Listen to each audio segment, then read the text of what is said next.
नमस्कार दोस्तों, स्वागत है आप सबका मेरे चैनल बायोलॉजी वर्कशॉप में। इस बार मैं आपके सामने प्रस्तुत हूँ lesson 10 microbes in human welfare chapter को लेकर के। इस चैप्टर में मेरा प्रयास रहा है कि इस वीडियो को देखने के बाद आपको किताब छूने की ज़रूरत नहीं पड़ेगी और साथ ही साथ इससे रिलेटेड जो असेसमेंट होंगे वे भी आप बहुत आसानी से दे पाएंगे।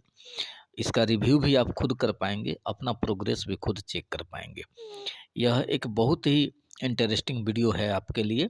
मेरा प्रयास सफल होगा यदि आप इसे पूरा देखें और अपने कमेंट को ज़रूर बताएं, अपना लाइक ज़रूर दें, मेरे चैनल को सब्सक्राइब ज़रूर करें, बेल आइकन बटन ज़रूर दबाएं, जिससे आपको समय समय पर मेरा वीडियो आपके सामने मिलता रहे। तो आगे चलते हैं।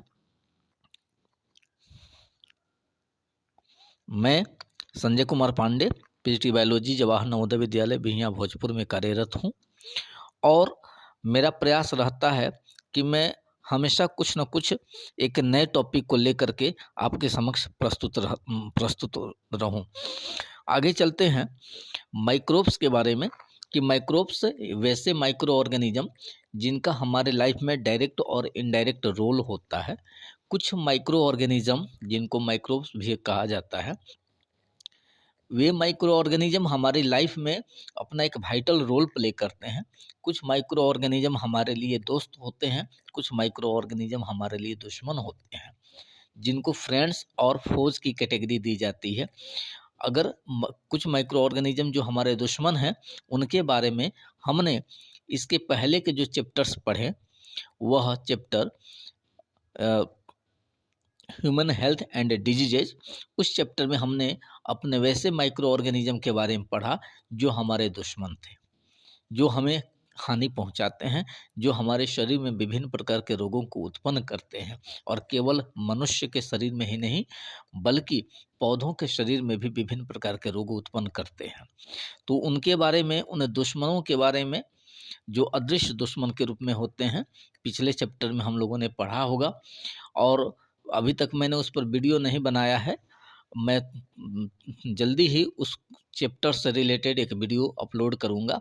अभी फ़िलहाल में मैं अपने वैसे दोस्त, ऐसे साथी और ऐसे महत्वपूर्ण माइक्रो ऑर्गेनिज्म के बारे में बात करने जा रहा हूं, जिनका कहीं ना कहीं हमारे अपनी ज़िंदगी में रोल होता ही है और जिनका कहीं ना कहीं हम यूज करते ही हैं, प्रयोग करते हैं। अब चलते हैं कि माइक्रो ऑर्गेनिज्म होते क्या है।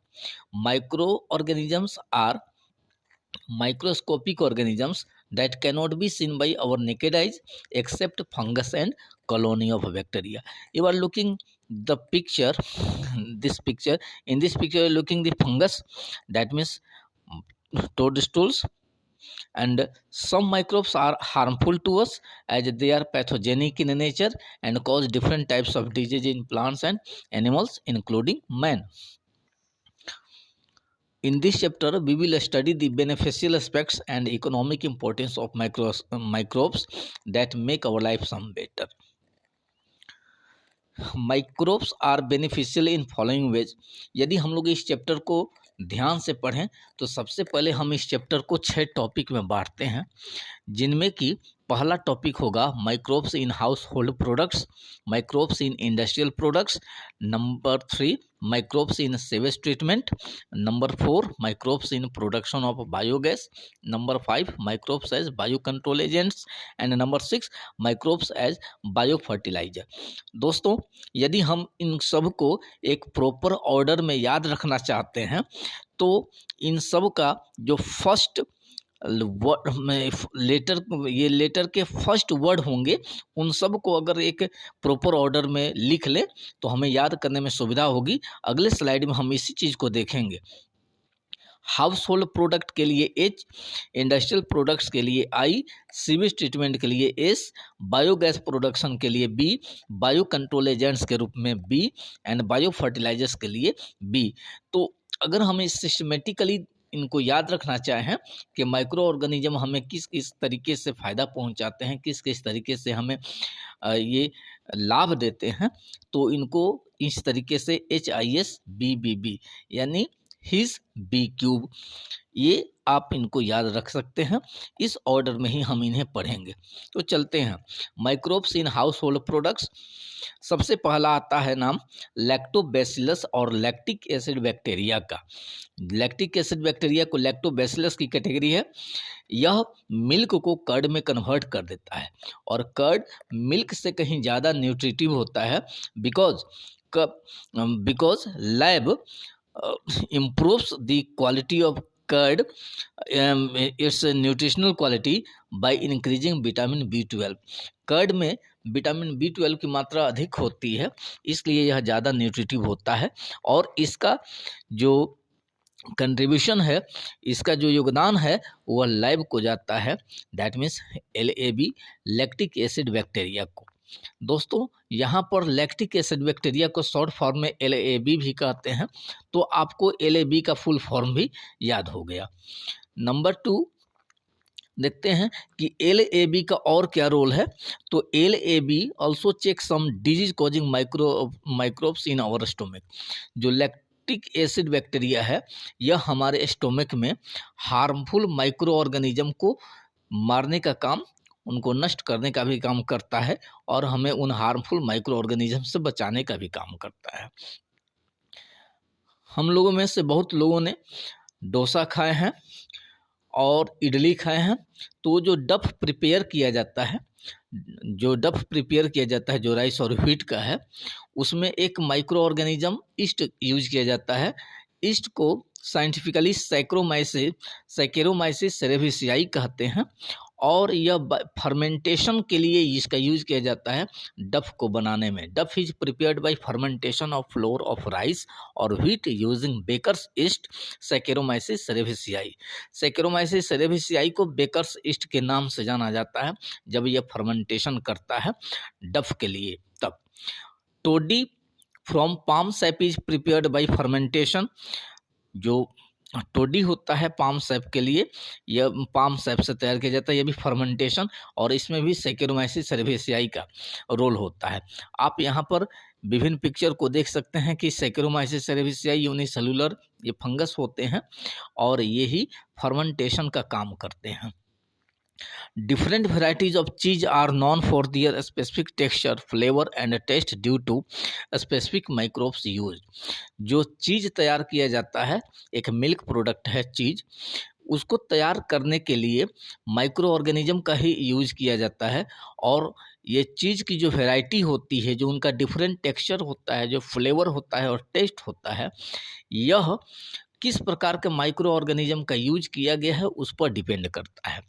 Swiss cheese that has large holes due to production of large amount of carbon dioxide by bacterium Propionibacterium shermanii. एक बैक्टीरिया है प्रोपियोनिबैक्टीरियम शर्मैनाई। यह जब फर्मेंटेशन करता है तो लार्ज अमाउंट में कार्बन डाइऑक्साइड गैस प्रोड्यूस होती है, जिससे स्विस चीज में लार्ज होल्स बनते हैं। एक चीज होता है रॉकफोर्ट चीज, जिसको कि राइपेनिंग की जाती है एक स्पेसिफिक फंजाई को उस पर उगा करके, स्पेसिफिक फंजाई को जर्मिनेट करके, और उस फंजाई को जर्मिनेट करने से इसका एक पार्टिकुलर फ्लेवर आता है। रॉकफोर्ट चीज is ripened bye growing specific fungi on them that give them a particular flavor। आप यहाँ पर पिक्चर देख रहे हैं, यही रॉकफोर्ट चीज है, जो कि ये स्विस चीज है जिसमें कि लार्ज होल्स हैं। 3 ये जो ब्राउन कलर के हैं, गोल्डन कलर के, ये स्विस चीज हैं। और रॉकफोर्ट चीज जो कि एक प्लेट में आप देख पा रहे हैं वाइट कलर का, और इसमें कुछ ब्लैकिश, यह इसका different flavour, different taste, a particular flavour देता है, और यह किसी खास प्रकार के माइक्रो ऑर्गेनिज्म के यूज से। स्विस चीज में लार्ज जो होल्स देख रहे हैं, यह प्रोपियोनिबैक्टीरियम शर्मैनाई नाम के बैक्टीरिया की वजह से है, जो अधिक अमाउंट में कार्बन डाइऑक्साइड प्रोड्यूस करता है। उसके बाद सेकंड पॉइंट में देखते हैं, सेकंड टॉपिक में, कि माइक्रो ऑर्गेनिज्म का इंडस्ट्रियल प्रोडक्ट्स में क्या रोल है। Microbes in industrial products. To obtain the microbial products at large scale, microbes are grown in large vessel called fermenters. Industrial scale पर माइक्रोबियल प्रोडक्ट को जब harness किया जाता है, जब प्राप्त किया जाता है, तो वैसे माइक्रोब को एक बड़े कंटेनर में ग्रोथ कराया जाता है, उनकी कल्चरिंग की जाती है।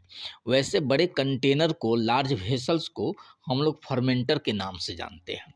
इंडस्ट्रियल प्रोडक्ट्स के रूप में माइक्रो यहाँ पर आप पिक्चर देख पा रहे हैं, ये फर्मेंटर से जो लार्ज स्केल पर यूज किए जाते हैं इंडस्ट्रियल प्रोडक्ट को प्राप्त करने के लिए। माइक्रो ऑर्गेनिज्म को जब हम इंडस्ट्री में ग्रोथ कराते हैं तो इंडस्ट्री प्रोडक्ट को हार्नेस करने के लिए माइक्रोब का 3 जगहों पर मेन यूज होता है। पहला एक यूज होता है फर्मेंटेड बेवरेज प्राप्त करने में, दूसरा एंटीबायोटिक तैयार करने में, और तीसरा कुछ सर्टेन केमिकल या एंजाइम तैयार करने में या बायो एक्टिव मॉलिक्यूल तैयार करने में यूज होता है। हम लोग इन्हीं 3 सब टॉपिक के बारे में पढ़ेंगे कि माइक्रो ऑर्गेनिज्म जिनका इंडस्ट्रियल स्केल पर यूज किया जाता है वह किन किन इंडस्ट्री में यूज किए जाते हैं। There are three types of uses of microbes at industrial scale. These are as fermented beverage प्राप्त करने के लिए। फर्मेंटेड बेवरेज क्या होते हैं? ऐसे बेवरेज जिनमें कि अल्कोहल की मात्रा होती है उनको फर्मेंटेड बेवरेज के नाम से जाना जाता है, जैसे wine, beer, rum, brandy, whisky, vodka etc. These are produced by fermenting malted cereals and fruit juices by using brewer's yeast Saccharomyces cerevisiae। दोस्तों आपको याद होगा Saccharomyces cerevisiae, इसको बेकर्स ईस्ट भी कहते हैं। जब इसका किचन में रोल होता है फर्मेंटेशन का, जब बेवरेज इंडस्ट्री में हम इसका यूज करते हैं तब यह ब्रीवर्स ईस्ट के नाम से जाना जाता है और फर्मेंटेशन करने वाला यही ईस्ट है Saccharomyces cerevisiae। कुछ बेवरेज जो होते हैं ये जिनका कि नाम ऊपर लिया गया है, wine, beer, rum, brandy, whisky, vodka etcetera, ये कुछ बेवरेज इनमें से डिस्टिल्ड होते हैं, यानी अपने प्यूरिफाइड फॉर्म में होते हैं, जैसे कि rum, brandy, whisky and vodka that have high amount of alcohol. जो डिस्टिल्ड होंगे वे प्यूरिफाइड होते हैं और उनमें अल्कोहल की मात्रा अधिक होती है। और दूसरे वाइन और बियर्स हैं जो कि नॉन डिस्टिलेट होते हैं। ये ऐसे बेवरेज हैं जिनमें कि अल्कोहल की मात्रा कम होती है और इनको प्यूरिफाई नहीं किया जाता है, ये फर्मेंटेशन से डायरेक्ट ये तैयार कर लिए जाते हैं। उसके बाद हम देखते हैं कि माइक्रो ऑर्गेनिज्म जिनका इंडस्ट्रियल स्केल पर यूज किया जाता है वह यूज एंटीबायोटिक्स के प्रोडक्शन में होता है। What are antibiotics? Antibiotics are chemical substances produced by some microbes to kill or retard the growth of other disease causing microorganism. Okay, first ever discovered antibiotics was obtained from a fungus Penicillium notatum, and this antibiotic was penicillin. This antibiotic was penicillin, first antibiotic. You are looking here the picture of Penicillium notatum, and here are some tablets, some drugs as penicillin. Alexander Fleming, while working on bacteria Staphylococci, discovered penicillin in 1928. Alexander Fleming ने 1928 में penicillin की खोज की थी Penicillium notatum fungus से, लेकिन उन्होंने उस समय बैक्टीरिया की कल्चरिंग कराई थी और वह bacteria स्टेफिलोकोकाई। The full potential as an effective antibiotic was established much later by Ernest Chain and Robert Florey, for which Alexander Fleming, Ernest Chain and Harvard Florey were awarded Nobel Prize of Medicine in 1945. जो penicillin इन्होंने बनाया था उसकी full potency यानी कि उसका purified form को Harvard Florey और अर्नेस्ट चेन ने दुनिया के सामने लाया। इसलिए Alexander Fleming, Ernest Chain and Harvard Florey को 1945 में मेडिसिन का नोबेल प्राइज दिया गया। उसके बाद हम बात करते हैं कि माइक्रो ऑर्गेनिज्म का इंडस्ट्रियल स्केल में और क्या रोल होता है। तो माइक्रो ऑर्गेनिज्म कुछ सर्टेन केमिकल्स के प्रोडक्शन में, कुछ एंजाइम के प्रोडक्शन में और कुछ बायो एक्टिव मॉलिक्यूल्स के प्रोडक्शन में यूज किए जाते हैं।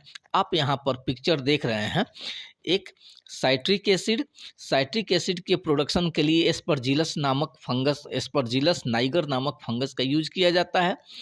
एसिटिक एसिड के लिए एसिटोबैक्टर एसिटी नाम के बैक्टीरिया का यूज किया जाता है। लैक्टिक एसिड के लिए लैक्टोबैसिलस बैक्टीरिया का यूज किया जाता है। ब्यूटारिक एसिड का लार्ज स्केल पर प्रोडक्शन के लिए क्लॉस्ट्रिडियम ब्यूटाइलिकम नाम के बैक्टीरिया का यूज किया जाता है।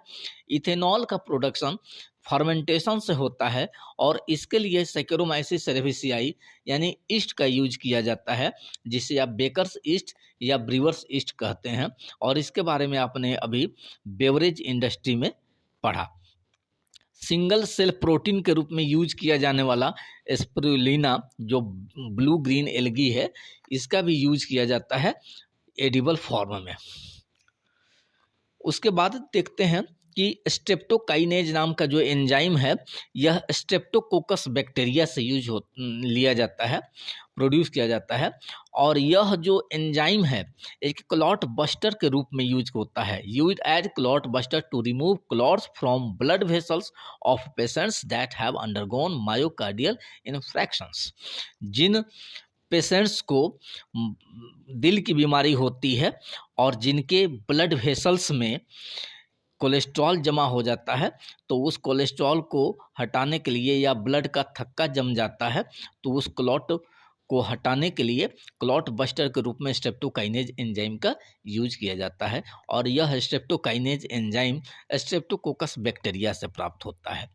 इसके अलावा lipase, pectinase and protease enzymes भी माइक्रो ऑर्गेनिज्म से प्राप्त होते हैं। साइक्लोस्पोरिन, इसी कड़ी में हम आगे बढ़ते हैं कि साइक्लोस्पोरिन नाम की एक दवा जो कि ट्राइकोडर्मा पोलियोस्पोरम फंगस से प्राप्त होती है। इस साइक्लोस्पोरिन मेडिसिन का यूज, बायो एक्टिव मॉलिक्यूल का यूज इम्यूनोसप्रेसिव एजेंट के रूप में होता है, जो कि ट्रांसप्लांट ऑफ ऑर्गन में काम आता है।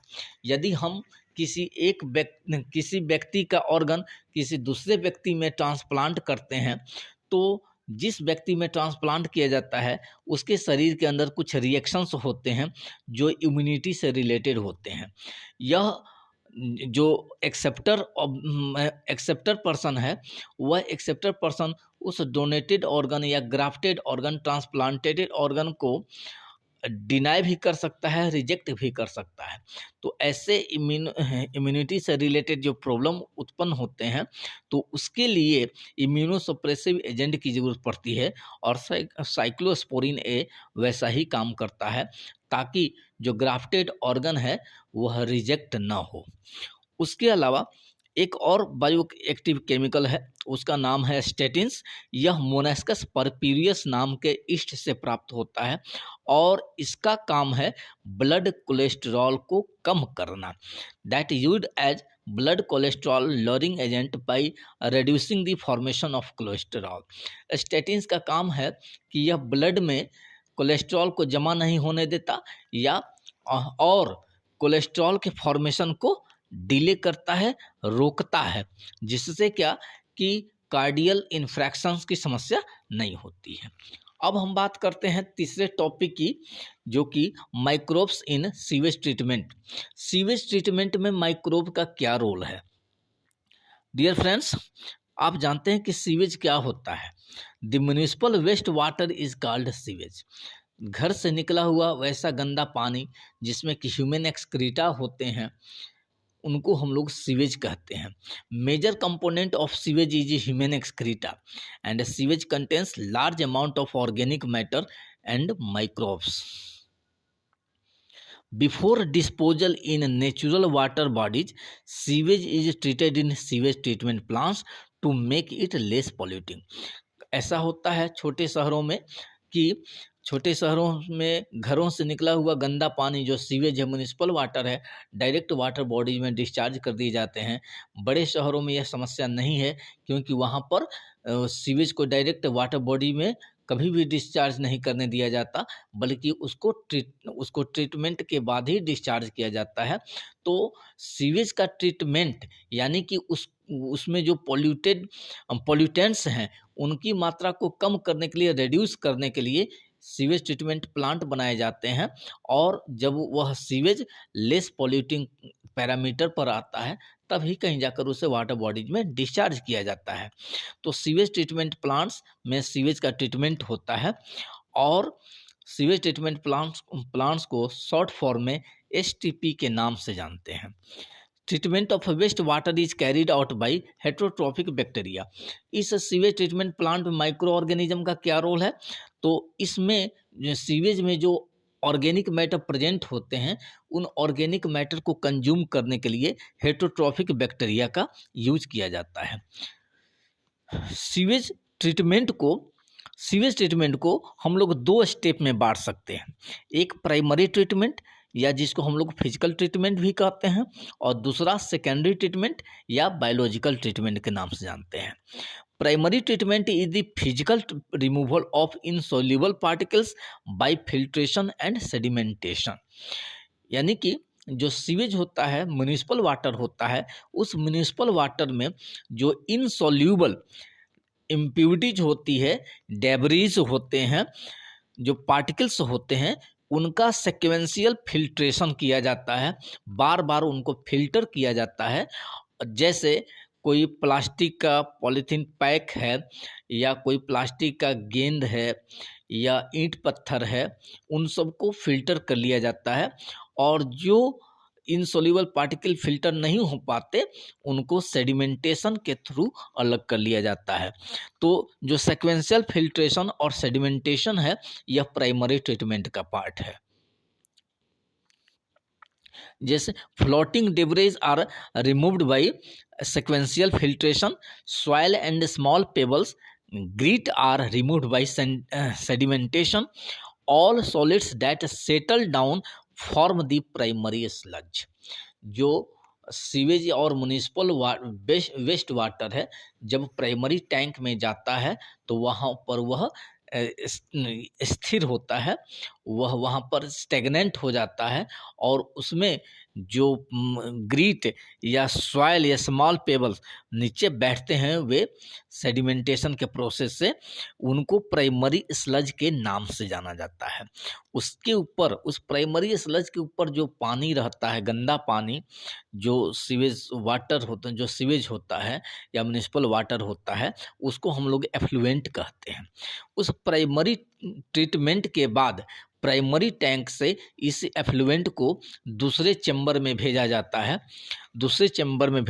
है। यहाँ हम लोग इसी की बात कर रहे हैं। The effluent from the primary settling tank is passed into secondary aeration tanks for secondary treatment. अब सेकेंडरी ट्रीटमेंट के लिए एफ्लुएंट को दूसरे टैंक में डाला जाता है। In aeration tanks the effluent is constantly agitated with blow of air. जो सेकेंडरी ट्रीटमेंट के लिए जहाँ एफ्लुएंट को लाया जाता है उसमें हवा को प्रेशर के साथ डाला जाता है और साथ ही साथ उस एफ्लुएंट को एजिटेट किया जाता है, घुमाया जाता है। जैसे दाल को मथने के लिए होता है, या जो एजिटेटर्स होते हैं, सेंट्रीफ्यूगेटर्स होते हैं, उस तरीके से इसको एजिटेट किया जाता है और ब्लो ऑफ एयर के साथ, जिससे क्या होता है कि इसमें जो हेटरोट्रॉफिक बैक्टीरिया हैं या फंगस हैं उनका एक फ्लॉक बनता है, एक मास लेवल का ग्रोथ होता है। This process makes the floc of aerobic microbes that consume the organic matter of effluent. Effluent में जो ऑर्गेनिक मैटर होते हैं उनको कंज्यूम करने के लिए माइक्रो ऑर्गेनिज्म के लिए एक सुटेबल कंडीशन तैयार होता है हेटरोट्रॉफिक बैक्टीरिया के लिए, और वे ऑर्गेनिक मैटर को कंज्यूम करते हैं। जब कंज्यूम करते हैं तो कैसे पता चलेगा कि ऑर्गेनिक मैटर का कंजप्शन हो गया है? तो ऑर्गेनिक मैटर के कंजप्शन, जो कि एफ्लुएंट में ऑर्गेनिक मैटर प्रेजेंट होते हैं, उसको एक रेगुलर इंटरवल पर उस वाटर को चेक किया जाता है और वाटर में जो ऑक्सीजन डिजोल्व रहता है, उस ऑक्सीजन के डिमांड से पता किया जाता है। इस ऑक्सीजन के डिमांड को हम लोग BOD या बायोकेमिकल ऑक्सीजन डिमांड कहते हैं। यह जब डिक्रीज करता है सीवेज या एफ्लुएंट में जब डिक्रीज करता है, तब पता चलता है कि इसमें ऑर्गेनिक मैटर का अमाउंट कम है। यानी कि अधिक ऑर्गेनिक मैटर प्रेजेंट होगा तो उसको कंज्यूम करने के लिए अधिक ऑक्सीजन की जरूरत पड़ेगी। कम ऑर्गेनिक मैटर प्रेजेंट होगा तो उसको कंज्यूम करने के लिए कम ऑर्गेनिक मैटर की जरूरत पड़ेगी। तो less amount of organic matter, less demand of biochemical oxygen, and more amount of organic matter present in effluent, there will be the more demand of biochemical oxygen. तो biochemical oxygen demand यदि decrease कर रहा है, इसका मतलब यह हुआ कि एफ्लुएंट में ऑर्गेनिक मैटर कम हो रहे हैं, एफ्लुएंट लेस पॉल्यूटिंग हो रहा है। BOD the amount of oxygen used by microbes to consume all organic matter present in 1 liter of water. The BOD test measures the rate of uptake of oxygen by microorganism in a sample of water. The greater the BOD of water, the more it is polluted with organic matter. After decreasing of BOD significantly, the effluent from the aeration tank is sent to settling tanks where the bacterial flocks settle down and form activated sludge. अब यहाँ पर एक बात करते हैं कि यदि BOD अधिक है तो इसका मतलब कि एफ्लुएंट में ऑर्गेनिक मैटर अधिक है या ज़्यादा पोल्यूटेड है। जब BOD एक पैरामीटर से, एक कंट्रोल्ड पैरामीटर से नीचे चला आता है, तब उस एफ्लुएंट को एयरेशन टैंक से निकाल करके दूसरे सेटलिंग टैंक्स में भेजते हैं, जहाँ की जो बैक्टीरियल फ्लॉक ग्रोथ किए थे वे नीचे सेटल कर जाते हैं, बैठ जाते हैं। तो बैक्टीरियल फ्लॉक, बैक्टीरिया और फंगस का जो फ्लॉक है, जो एयरेशन टैंक्स में ग्रोथ किए हुए थे मास लेवल पर, ये ऑर्गेनिक मैटर को कंज्यूम करने के लिए ये सेटलिंग टैंक में नीचे बैठ जाते हैं, सेटल डाउन कर जाते हैं, और यह कहलाता है एक्टिवेटेड स्लज। इसको कहते हैं एक्टिवेटेड स्लज। अब इस एक्टिवेटेड स्लज का क्या रोल है? तो डियर फ्रेंड्स, यही एक्टिवेटेड स्लज इनोकुलम के रूप में या स्टार्टर के रूप में एयरेशन टैंक में डाला जाता है। जब म्युनिसिपल सीवेज एफ्लुएंट बनकर के एयरेशन टैंक में आता है, तो एयरेशन टैंक में पहले से माइक्रो ऑर्गेनिज्म नहीं होते, पहले से हेटरोट्रॉफिक बैक्टीरिया या बैक्टीरियल फ्लॉक नहीं होता, उसमें एक्टिवेटेड स्लज यानी सेटलिंग टैंक से एक्टिवेटेड स्लज का थोड़ा सा अमाउंट स्टार्टर के रूप में या उसको आप इनोकुलम कहें, उसके रूप में एयरेशन टैंक में डाला जाता है। जैसे दूध से दही जमाने के लिए दही का एक थोड़ा सा अमाउंट दूध में डाला जाता है, उसको स्टार्टर या इनोकुलम कहें, वैसे ही एयरेशन टैंक में एक्टिवेटेड स्लज का थोड़ा सा अमाउंट डाल करके एयरेशन टैंक में BOD डिक्रीज कराया जाता है।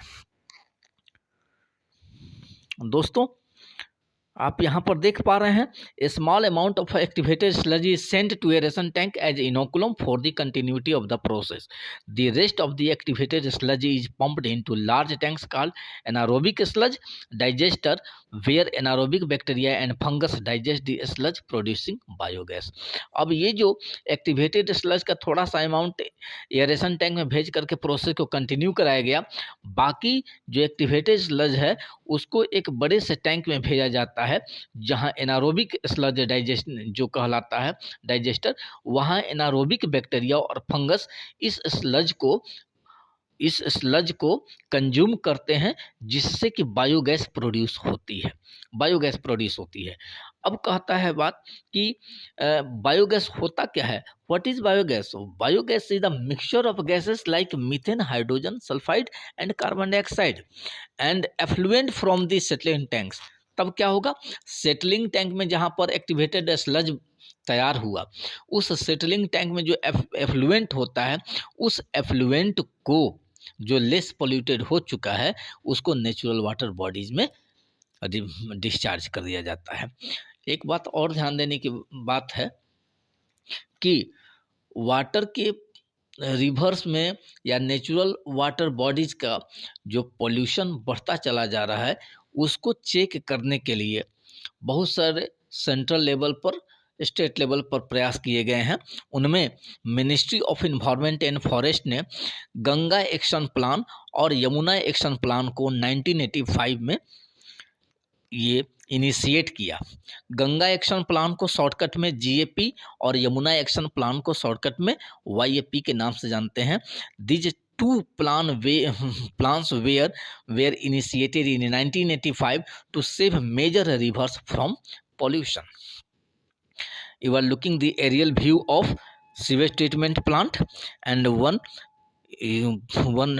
flow chart of sewage treatment plant as picture. Now the fourth topic of microbial role, microbes in production of biogas. Dear friends, हमने बायोगैस के प्रोडक्शन के बारे में अभी पढ़ा कि बायोगैस का production micro organism anaerobic process के थ्रू करते हैं। Biogas is the mixture of gases produced by the microbial activity. लेकिन बायोगैस का कंसंट्रेशन और बायोगैस का जो ये टेक्सचर होता है, वह टाइप होता है, वह अलग अलग माइक्रो ऑर्गेनिज्म पर डिपेंड करता है और साथ ही साथ वे माइक्रो ऑर्गेनिज्म किस प्रकार के ऑर्गेनिक सब्सटेंस को यूटिलाइज करते हैं, इस पर भी बायोगैस का कंसंट्रेशन या बायोगैस की क्वालिटी डिपेंड करती है। Some anaerobic bacteria such as Methanobacterium produce methane gas and collectively called methanogens. These bacteria are found in anaerobic sludge and in the rumen of the cattle. जो methanogens होते हैं, Methanobacterium जो methane gas produce करते हैं, यह cattle के rumen में होते हैं और एनारोबिक स्लज में पाए जाते हैं। The methanogen bacteria break down the cellulosic material of cattle food. The excreta of cattle is rich in this bacteria. जो गाय भैंस या मवेशी होते हैं, कैटल होते हैं, उनके एक्सक्रीटा में ये मिथेनोजेन बैक्टीरिया अधिक पाए जाते हैं। अब यहाँ पर देखते हैं कि एक बायोगैस प्लांट का कंस्ट्रक्शन कैसा होता है। एक बायोगैस प्लांट एक कंक्रीट टैंक का बना होता है जो कि 10 से 15 फीट डीप होता है। उसमें काऊ डंग और वाटर को एक साथ मिला करके, घोल करके उस टैंक में भेजा जाता है और काऊ डंग और वाटर का जो घोल होता है, दैट मीन्स कंपोजिट फॉर्म होता है, उसको स्लरी कहते हैं। The slurry that means dung and water is sent to this tank. The tank has a floating cover which rises with the production of biogas. ये जो कंक्रीट टैंक होता है biogas plant का, उसके ऊपर एक फ्लोटिंग कवर होता है, डोम जैसा, गुंबद के जैसा। जैसे जैसे बायोगैस भरता चला जाएगा वह डोम ऊपर की ओर उठता चला जाता है, वो फ्लोट करता है। और the biogas tank has an outlet for removal of digested slurry called sludge. Biogas tank में जो स्लरी डाला गया उसका जब ये डाइजेशन हो गया तब वह स्लज बन जाता है और उस स्लज को निकालने के लिए एक आउटलेट बना होता है। बायोगैस जो प्रोड्यूस होता है उस बायोगैस का यूज कुकिंग और लाइटिंग के लिए किया जाता है, जो ग्रामीण क्षेत्रों में सबसे अधिक प्रचलित होता है। बायोगैस की जो टेक्नोलॉजी है उसको डेवलप किया गया था Indian agricultural research institute IARI and khadi and village industries commission, khadi ग्रामोद्योग विभाग, जिसको कि khadi and village industries commission KVIC के नाम से जाना जाता है। डियर फ्रेंड्स, आपसे एक बात कहना चाहूँगा कि बीच बीच में आने वाले जो एब्रेविएटेड वर्ड्स हैं उनको भी आप एक जगह नोट करते जाएं, उनको लिखते जाएं। और उसके बाद हम लोग बात करते हैं, यहाँ पर आप एक पिक्चर देख पा रहे हैं, बायोगैस प्लांट का एक पिक्चर है और एक बायोगैस प्लांट का एक आउटलेट नीचे की ओर देख पा रहे हैं।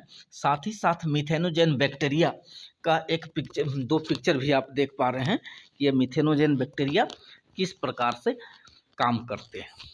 उसके बाद हम बात करते हैं माइक्रो ऑर्गेनिज्म का 5वां टॉपिक, माइक्रो ऑर्गेनिज्म के रोल का 5वां टॉपिक कि वे किस प्रकार से हमें लाभ पहुंचाते हैं। तो microbes as bio control agent. Bio control refers to the biological method for controlling plant diseases and paste.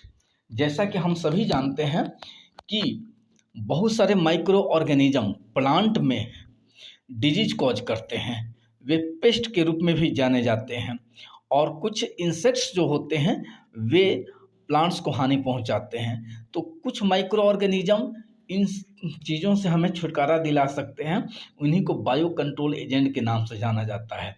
This approach is being used to minimise the dependency on insecticides, pesticides and weedicides.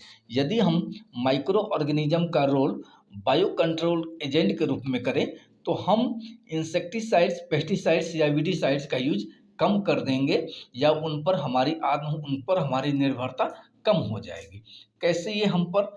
कैसे हम इनका use कर पाते हैं, देखते हैं। एक bacteria है Bacillus thuringiensis। This is used to eradicate the larvae of insects that infest mainly brassicas and fruit tree. Bacillus thuringiensis kills the caterpillars but does not harm other insects.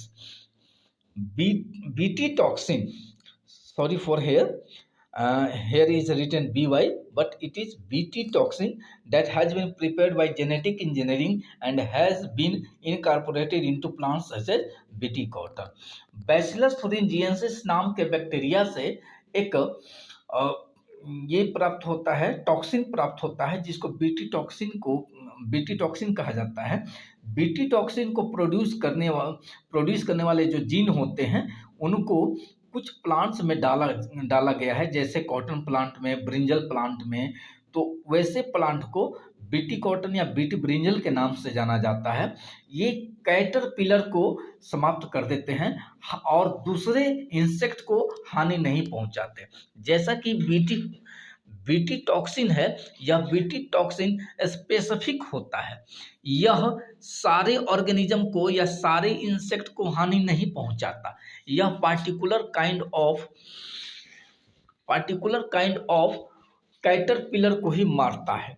इससे क्या फायदा है कि हम जो यूजफुल इंसेक्ट्स हैं उनको बचा लेते हैं। अगला है कि the fungi Trichoderma that are free living species very common in a root ecosystem and are very effective to control several plant pathogens। एक फंगस की स्पेसीज ट्राइकोडर्मा है, ये रूट इकोसिस्टम में कुछ प्लांट्स के साथ रहता है, यह सिम्बायोटिक एसोसिएशन में। इसकी वजह से प्लांट में कुछ पैथोजन अटैक नहीं कर पाते और कुछ पैथोजेंस का कंट्रोल भी हो जाता है। बैकुलोवायरस वायरस की एक कैटेगरी है, जैसे न्यूक्लियोपोलीहेड्रोवायरस। ये these are pathogens of some insects and arthropod. कुछ वायरसेस जैसे न्यूक्लियोपोलीहेड्रोवायरस ये हानि पहुंचाने वाले इंसेक्ट्स और आर्थ्रोपोड को ही इन्फेक्ट करते हैं। तो यदि हम बैकुलोवायरस, न्यूक्लियोपोलीहेड्रोवायरस का यूज हार्म पहुंचाने वाले इंसेक्ट और आर्थ्रोपोड के अगेंस्ट में करें तो निश्चित रूप से ये बायो कंट्रोल एजेंट्स के रूप में एक कारगर सिद्ध होंगे। These viruses are species specific having no effects on plants, animals and even on non target insects. Baculovirus की एक खासियत यह है, एक पेकुलियरिटी यह है कि ये स्पेसीज स्पेसिफिक होते हैं, यानी कि जिस इंसेक्ट को या जिस आर्थ्रोपोड को टारगेट किया गया हो केवल उन्हें ही हानि पहुंचाते हैं। इसके अलावा वे नॉन टारगेटेड प्लांट या नॉन टारगेटेड एनिमल या नॉन टारगेटेड दूसरे इंसेक्ट को भी हानि नहीं पहुंचाते हैं। Baculoviruses are desirable bio control agents for integrated pest management program in which beneficial insects are conserved। अब एक बात यहाँ पर क्लियर हो जाती है कि यदि हम लोग स्पेसीज स्पेसिफिक बैकुलोवायरस का यूज कर रहे हैं तो इससे यूजफुल इंसेक्ट्स समाप्त नहीं होंगे या यूजफुल इंसेक्ट्स नहीं मारे जाएंगे, जिससे क्या होगा कि जो यूजफुल इंसेक्ट्स हैं जो कि प्लांट में पॉलिनेशन में हेल्प करते हैं उनका कंजर्वेशन हो सकता है, उनका प्रोटेक्शन हो सकता है। और इसी प्रोग्राम का नाम है इंटीग्रेटेड पेस्ट मैनेजमेंट। दोस्तों यहाँ पर आप देख पा रहे हैं कि बैसिलस thuringiensis को प्रोड्यूस करने वाले bacteria bacillus thuringiensis BT toxin को प्रोड्यूस करने वाला ये बैक्टीरिया बैसिलस thuringiensis। ओके, यहाँ पर एक और पिक्चर देख पा रहे हैं ट्राइकोडर्मा पोलियोस्पोरम, जो कि एक रूट के साथ सिम्बायोटिक एसोसिएशन में जर्मिनेट किए हुए हैं और दूसरे पैथोजन के इन्फेक्शन से रूट को बचाता है। यहाँ पर बैकुलोवायरस की कैटेगरी देख रहे हैं कि बैकुलोवायरस इंसेक्ट लार्वी पर इफेक्टिव होता है, इंसेक्ट सेल्स पर इफेक्टिव होता है, मैमेलियन सेल्स पर इफेक्टिव होता है, बैकुलो डिस्प्ले जैसा ये रोल प्ले करता है। तो ये पिक्चर से आप समझ गए होंगे कि बैकुलो वायरस जो कि पॉलीन्यूक्लियोहेड्रो वायरस की कैटेगरी होती है, यह स्पेसीज स्पेसिफिक होता है। अब उसके बाद बात हम लोग करते हैं अंतिम टॉपिक पर, जिसका नाम है माइक्रोब्स एज बायो फर्टिलाइजर, कि बायो फर्टिलाइजर के रूप में माइक्रो ऑर्गेनिज्म का कहाँ रोल है। The use of chemical fertilizers to meet the ever increasing demand of agricultural produce has contributed significantly in pollution। अब एक बात ध्यान देने की है कि जैसे जैसे हम एग्रीकल्चर से अधिक प्रोडक्ट लेने की कोशिश करते हैं, तो कहीं ना कहीं हम फर्टिलाइज़र का, केमिकल पेस्टिसाइड्स का, वीडिसाइड्स का यूज करते हैं, और जिसकी वजह से सॉइल पोल्यूशन और वाटर पोल्यूशन होता है, या डिफरेंट काइंड्स ऑफ पोल्यूशन को हम बढ़ावा देते हैं। इसको मिनिमाइज करने के लिए हम केमिकल फर्टिलाइजर पर डिपेंडेंसी कम करते हैं और उसकी जगह पर फार्मर एक ऑर्गेनिक फार्मिंग करते हैं, जहां की माइक्रो ऑर्गेनिज्म का रोल फर्टिलाइजर के रूप में होता है। To minimise the dependency on chemical fertilisers, the farmer use organic farming by using bio fertiliser. Biofertilizers are organisms that enrich the nutrient quality of soil by fixing atmospheric nitrogen। Bio fertiliser में किनका use होता है? ये micro organism है जो कि soil की fertility को बढ़ाने का काम करते हैं, न्यूट्रिएंट क्वालिटी को इन्हेंस करने का काम करते हैं। The organisms that are used as bio fertilisers are bacteria, fungus and cyanobacteria. Bio fertiliser के रूप में यूज किए जाने वाले माइक्रो ऑर्गेनिज्म को 3 कैटेगरी में बांटा गया है। एक बैक्टीरिया, दूसरे फंगस और तीसरा cyanobacteria, blue green algae. Bacteria जैसे कि राइजोबियम हो गया, एजोटोबैक्टर एंड एजोस्पाइरलम, ये एटमॉस्फेरिक नाइट्रोजन को सॉइल में फिक्स करते हैं।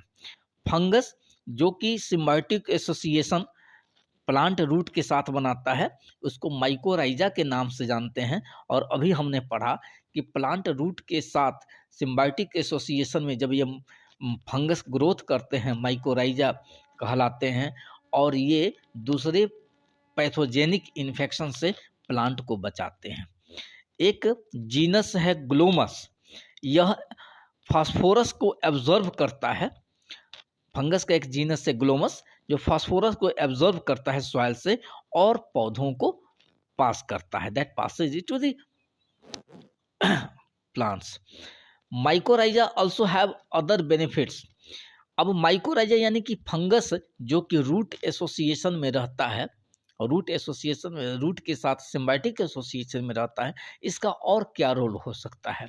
तो इसका रोल होता है, this is resistance to, this gives benefit like resistance to root borne pathogen, root में जन्म लेने वाले पैथोजन को रोकता है। Tolerance to salinity and drought, salinity और ड्रॉट के अगेंस्ट में एक टॉलरेंस भी देता है प्लांट को, और प्लांट ग्रोथ और डेवलपमेंट को इंक्रीज करता है, increase in plant growth and development. यहाँ माइकोराइजा का 3 बेनिफिट दिया गया है। उसके बाद हम बात करते हैं साइनोबैक्टीरिया, जो कि एक ऑटोट्रॉफिक माइक्रोब्स होते हैं और एटमॉस्फेरिक नाइट्रोजन को सॉइल में फिक्स करते हैं। जैसे cyanobacteria, Anabaena, Nostoc, Oscillatoria, these are important biofertiliser used in paddy fields.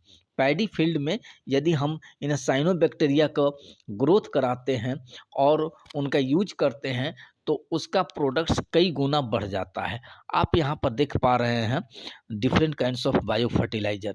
एक ऊपर में जो पिक्चर आप देख पा रहे हैं लेफ्ट हैंड कॉर्नर, यह राइजोबियम का, राइट हैंड कॉर्नर यह एनाबीना का, और उसके साथ और दूसरे दूसरे पिक्चर भी देख पा रहे हैं जो कि बायो फर्टिलाइजर के रूप में यूज किए जाने वाले माइक्रो ऑर्गेनिज्म का है। डियर फ्रेंड्स, अब आपने इस पूरे टॉपिक को पूरे चैप्टर को 6 टॉपिक के अंदर पढ़ा। पहला हाउस होल्ड प्रोडक्ट्स, दूसरा इंडस्ट्रियल प्रोडक्ट्स, तीसरा सीवेज ट्रीटमेंट, और चौथा बायो फर्टिलाइजर, पांचवा बायोगैस, और छठा बायो कंट्रोल एजेंट। इनका ऑर्डर आप कुछ भी रख सकते हैं, बायो कंट्रोल एजेंट, बायोगैस और बायो फर्टिलाइजर। इनका इस रोल में आपने अभी तक इनको पढ़ा। तब इस चैप्टर के लास्ट में आप अपना प्रोग्रेस स्वयं चेक करें, और यहाँ पर कुछ क्वेश्चन दिए गए हैं, इनको 1 बाय 1 देखें।